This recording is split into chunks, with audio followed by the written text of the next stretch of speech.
Nakilala ang inyong katropa na si Konsehal Monyo Pangco noong 2007 sa kanyang advokasya sa fire prevention, fire safety, and rescue operations. Tunay na maaasahan ang inyong katropa at ang San Andres Fire and Rescue Volunteers tuwing may sunog sa ating distrito.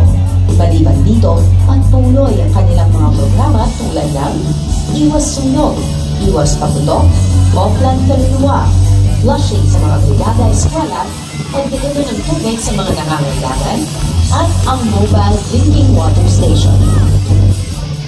Para naman sa mga medical-related projects, patuloy pa rin ang mga programa ni Konsehal Monyo Pangco tulad ng libre cataract at pterygium operation, free reading glasses, Operation Tulog, at iba pang medical assistance.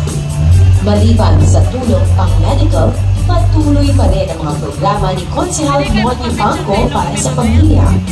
Una, ang libreng kasal, pagiging ninong sa mga binyag at kumpir, libreng baby kits para sa mga buntis, burial at funeral assistance, pagsuporta sa mga daycare centers. Para naman sa pangkabuhayan ng mga taga-Distrito 5, andyan po ang Night-Chess Skills Corporation, isang fiesta school na nagtuturo ng libreng bread at pastry production at barista training course. At tuwing fiesta at tuwing may mga liga naman, handa ang inyong katropa sa libreng clown, libreng ice cream, libreng lemonade, pagbibigay ng mga raffle prizes at iba pang financial assistance. Ilan lang yan sa napakaraming programa ng inyong katropa, Konsehal Monyo Pangco mula noong 2007. 17 taon na nanunungkulan at patuloy na nagmamahal sa inyong lahat. Katropa nyo sa hirap at ginhawa, Konsehal Monyo Pangco. Ang susunod na nagapagsalita ay ang ating kasalukuyang konsehal, ang tinaguriang bumbero ng bayan at ang ating katropa, ang numero 31, Konsehal Monyo Pangco.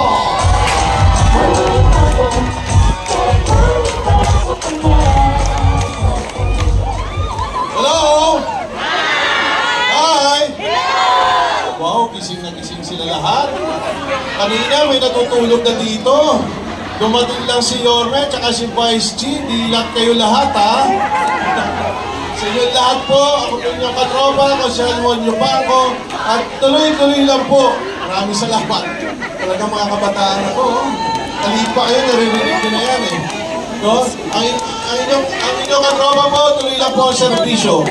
Dito sa lugar nyo, lalo na po dito sa Muñoz, bawal ang sunog. Pwede ba bawal ang sunog dito? Kasi pag may sunog dito, ako unang ninenervyos, eh. No, pero mag-ingat pa rin po tayo dahil masyadong mainit ang panahon ngayon. Mag-ingat po tayo sa sunog. Ano pa po ang isang programa ni Konsehal Mon? Yung Oplan Zero Catarata. No, libreng operasyon sa Catarata at may libreng operasyon na rin tayo sa Peridium, yung may namumuti sa mata. No, libre na rin po yan. Ang clinic natin, dyan lang po. Kapit-bahay nyo lang ako sa may-aming barangay at sa may tapat ng dasal. Kailangan sabihin nyo lang po sa inyong mga barangay. At minsan, bumababa rin po kami, namimigay kami ng libreng reading glasses. Alam niyo ba bakit kami namimigay ng libreng reading glasses? No, para nakikita namin, no, kung may diferensya ang mga mata, lalo na mga senior. Kasi pag hindi nila nabasa yung pinababasa namin, siguro kandidato na siya ng katarata. No? Kaya pag ganun, no, pinapacheck up na po namin ang tuluyan. Ano ba po? No, yung Oplan tooling natin, taon-taon natin ginagawa. Yung Oplan tooling natin, ito yung high-tech na, yung laser na ginagamit, ha. No, kaya ito hindi madugo, wala na yung tahi-tahi. No, kaya yan po, ngayong Mayo, magkakaroon po tayo ng Oplan tooling. Sino po ba ang hindi tinutuli dito? Taas nga kamay dyan.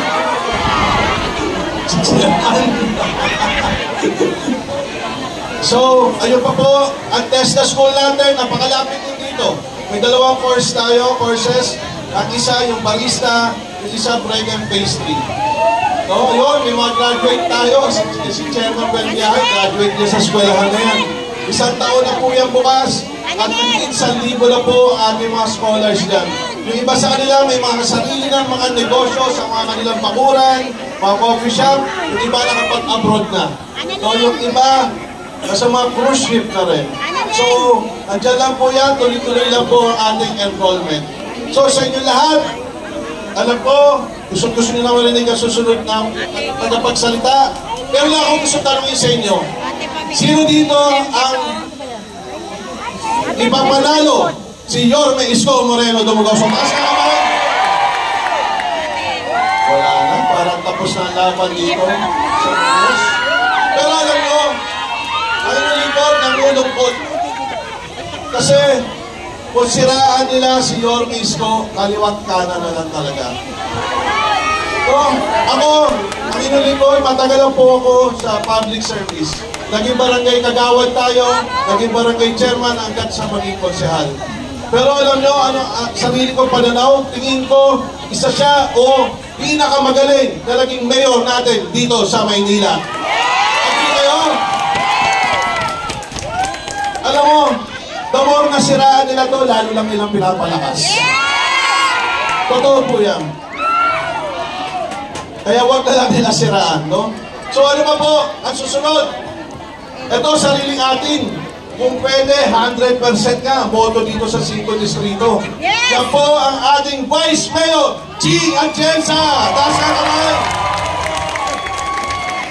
At syempre, itong susunod, rockstar to ng mga senior citizen.